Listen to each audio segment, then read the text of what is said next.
दोस्तों, हमें अपनी माँ का ख्याल हमेशा रखना चाहिए, लेकिन आजकल के अपने बिजी शेड्यूल के कारण हम उनके लिए समय नहीं निकाल पाते।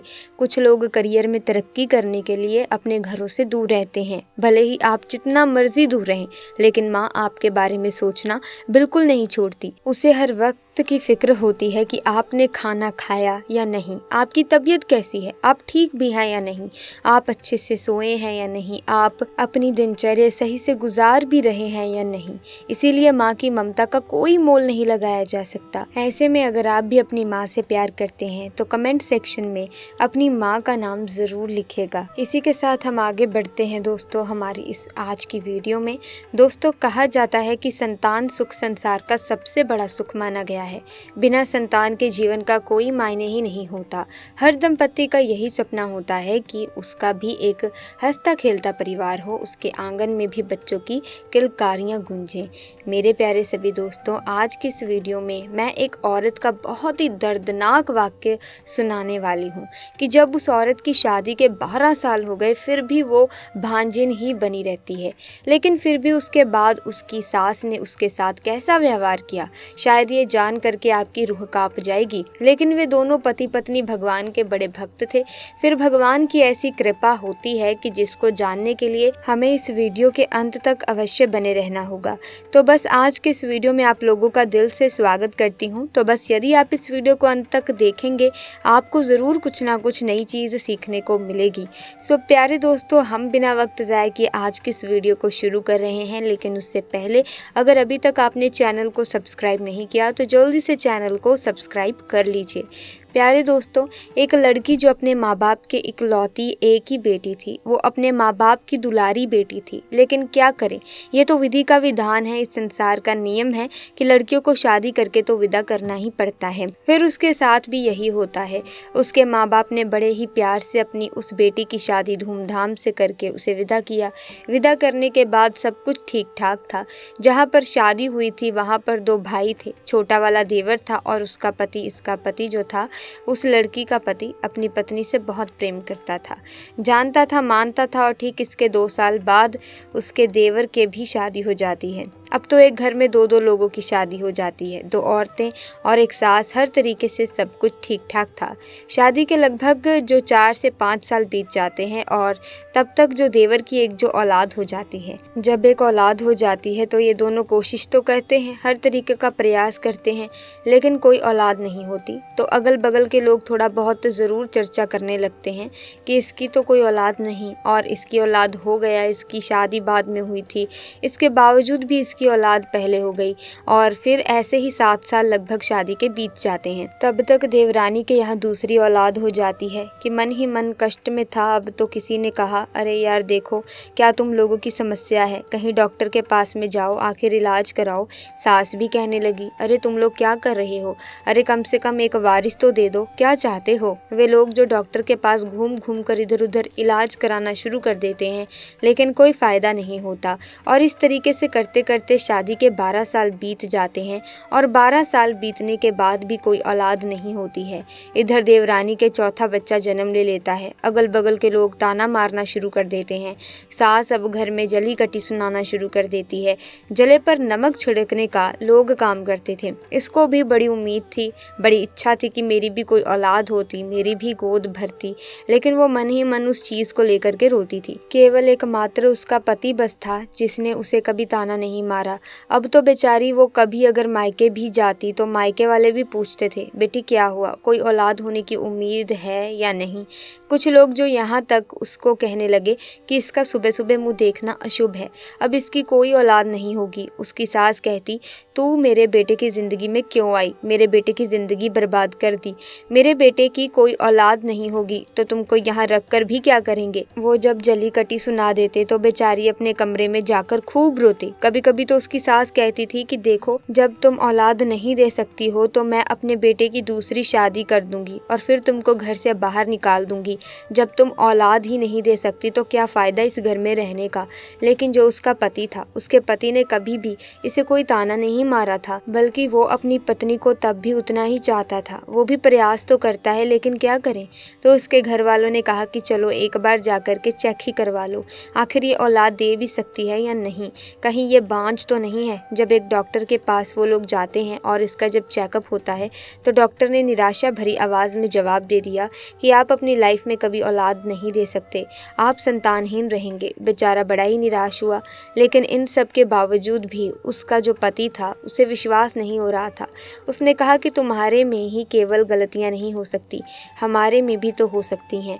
फिर सास से कहा गया कि अपने बेटे का भी एक बार चेकअप कराने के लिए। वो सास गुस्से में बोलती है कि मेरे बेटे में क्या गलती है, ऐसी कोई चीज़ नहीं है।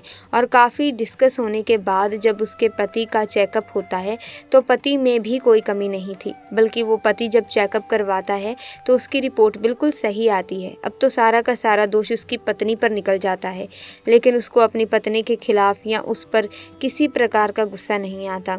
लेकिन अब तो सास और जलीकटी सुनाना शुरू कर देती है कि कोई फ़ायदा नहीं होगा डॉक्टर के पास जाने से। अब उसे एक ही उम्मीद की किरण दिख रही थी, क्योंकि दोनों पति पत्नी भोले बाबा के भक्ति भाव करते थे। उनको भगवान से कुछ उम्मीद थी कि भगवान यदि चाहें तो बने बिगाड़े काम बन सकते हैं, उसके लिए तो कुछ भी नहीं, और ये औलाद देना तो उसकी यदि महिमा हो जाए तो बहुत आसान है। अब उन दोनों पति पत्नी के पास सिवाय भगवान की पूजा, भगवान से मांगने का कोई दूसरा उपाय नहीं था।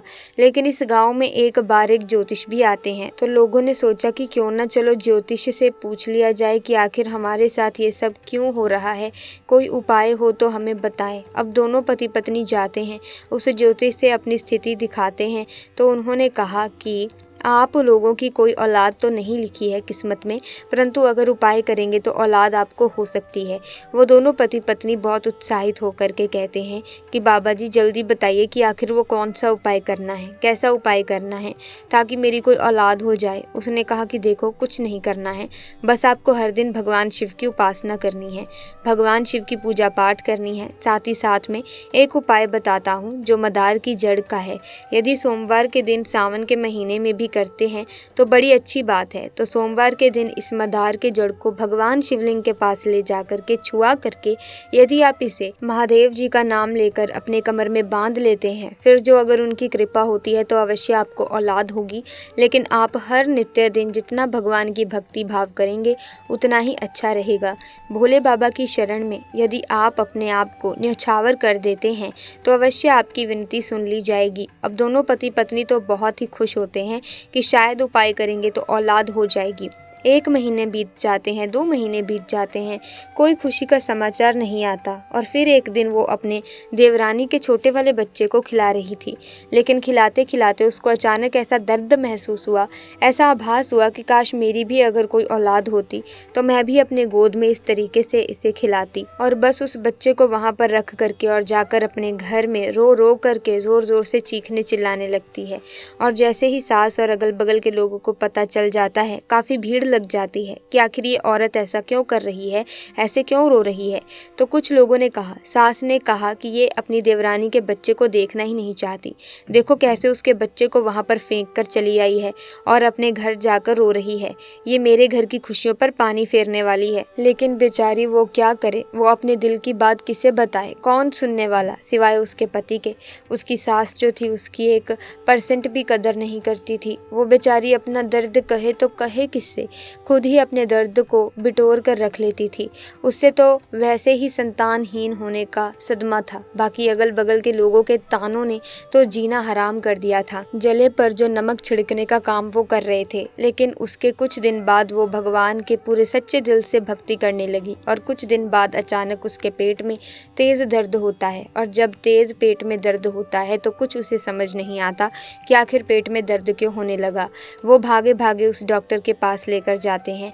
जब डॉक्टर के पास लेकर जाते हैं तो डॉक्टर ने कहा, बड़ी ही खुशी की बात है कि आपकी पत्नी गर्भ से है। जैसे ही गर्भ से है ऐसा समाचार उसका पति सुनता है तो तुरंत उसी अस्पताल में ज़मीन पर गिर जाता है और ज़मीन पर गिर करके भगवान शिव को कोटि कोटि धन्यवाद करता है। कहता है कि भगवान, अरे मैंने तो डॉक्टर से भी आशाएं छोड़ दी। साधु महात्मा ने कहा कि जीवन में तुम्हारे भाग्य में औलाद ही नहीं, लेकिन आप देखिए कैसी कृपा हुई है कि मेरे भाग्य में आज मेरी पत्नी गर्भवती है और ये सब आपकी कृपा है, जैसा कि उस बाबा जी ने बताया था। बस आपकी कृपा पाने के लिए इन सारे के सारे उपाय को किया और आज लग रहा है कि आपकी कृपा लग गई है मेरी इस पत्नी के साथ में। और उस दिन से दोनों पति पत्नी पूरे भक्ति भाव से महादेव की पूजा करने लगते हैं और खुशी खुशी जीवन व्यतीत करने लगते हैं।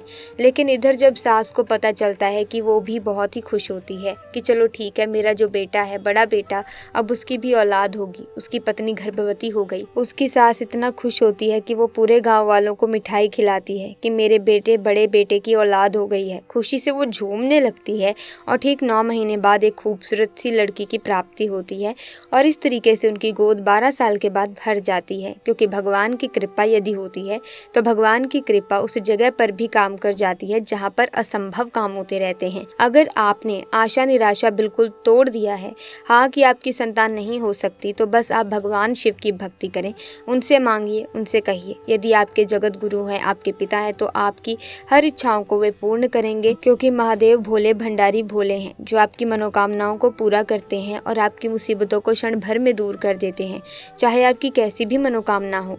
तो प्यारे दोस्तों, अगर आप भक्ति भाव से महादेव को याद करेंगे तो महादेव आपकी मदद ज़रूर करेंगे। सच्चे ध्यान से, सच्चे मन से अगर आप भगवान शिव को याद करेंगे, उनकी भक्ति करेंगे, तो भगवान शिव आपकी मदद करने के लिए ज़रूर आएंगे। असंभव को भी संभव कर देते हैं भोले बाबा। भोले बाबा तो भक्तों की भक्ति से बहुत जल्दी प्रसन्न हो जाते हैं। जो भी भक्त सच्चे मन से, सच्ची निष्ठा से भगवान को याद करता है तो भगवान को आना ही पड़ता है और वो अपने भक्तों की मदद भी ज़रूर करते हैं। ऐसे में आपकी ज़िंदगी में कोई भी मुसीबत हो, अगर आप सच्चे मन से भगवान को याद करेंगे तो वो किसी न किसी रूप में आपका साथ ज़रूर देंगे। कभी भी आपको अकेला नहीं छोड़ेंगे। क्योंकि जब आप सभी जगहों से उम्मीदें छोड़ देते हैं और भगवान पर आप भरोसा जताते हैं, दिखाते हैं, तो भगवान को तो फिर चमत्कार करना ही होता है। भक्तों का विश्वास जीतने देना होता है। अगर भगवान आपका विश्वास तोड़ देंगे तो फिर आपके जीने की कोई भी ख्वाहिश नहीं रहेगी। लेकिन भगवान ऐसा नहीं चाहते, क्योंकि जो भी भक्त उनकी पूरे सच्चे मन से, पूरे दिल से उनकी भक्ति करता है, भगवान शिव चाहते हैं कि उनकी सभी मनोकामनाएं पूरी हों। इसीलिए तो उन भक्तों की सभी मनोकामनाएं पूरी होती हैं जो भगवान शिव का स्मरण करते हैं, उन्हें सच्चे दिल से याद करते हैं। ऐसे में प्यारे दोस्तों, महादेव के भक्त कमेंट्स में हर हर महादेव ज़रूर लिखें। साथ ही वीडियो को लाइक करें, शेयर करें, चैनल को सब्सक्राइब करके बेल आइकन को प्रेस कीजिए ताकि नए वीडियोस की अपडेट आपको मिलती रहे। हम मिलेंगे जल्द ही, तब तक के लिए आपका बहुत बहुत धन्यवाद।